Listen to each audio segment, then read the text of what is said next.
Hello દોસ્તો, welcome to my YouTube channel Gujarati mentor. મિત્રો, આજે આપણે વાત કરીશું ગુજરાત પોલીસની જે નવી ભરતીની જાહેરાત થઈ છે તેની ચર્ચા કરીશું. મિત્રો, આખરે ગુજરાતની અંદર પોલીસની તૈયારી કરતા મિત્રોની આતુરતાનો અંત આવ્યો. ગુજરાત પોલીસ દળમાં વર્ગતણની વિવિધ જગ્યાઓ પર કુલ 13,591 જગ્યાઓ પર સીધી ભરતીથી ભરવા માટે ગુજરાત પોલીસ ભરતી બોર્ડ દ્વારા ઓનલાઈન અરજીઓ મંગાવવામાં આવી છે. મિત્રો, તે પહેલા તમને જણાવી દઉં કે જો તમે ગુજરાતી મેન્ટર યુટ્યુબ ચેનલ ઉપર નવા હોય તો ચેનલને સબસ્ક્રાઇબ કરી દેજો.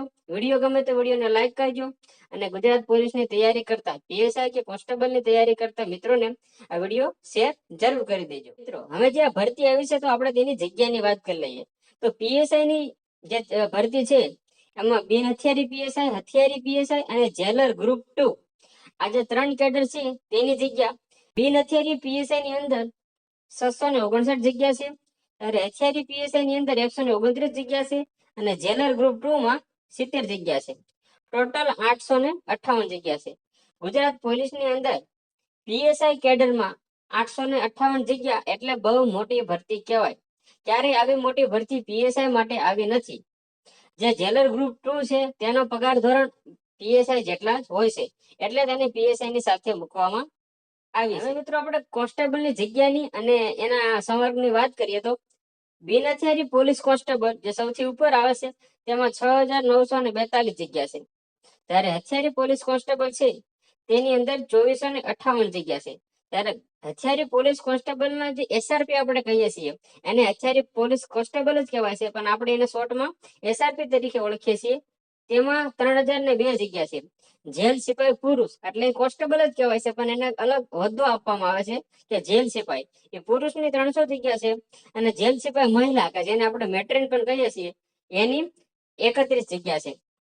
આ રીતે મિત્રો, પીએસઆઈ ની ટોટલ જગ્યા 858 અને કોન્સ્ટેબલની જગ્યા 12,733 એમ કુલ મળી 13,551 ની ભરતી આવી ગઈ. મિત્રો, આપણે લાયકાતની વાત કરી લઈએ તો લાયકાતની અંદર જે પીએસઆઈ ની જગ્યા છે એની માટે સ્નાતક એટલે કે તમે કોલેજ પૂર્ણ કરેલી હોવી જોઈએ.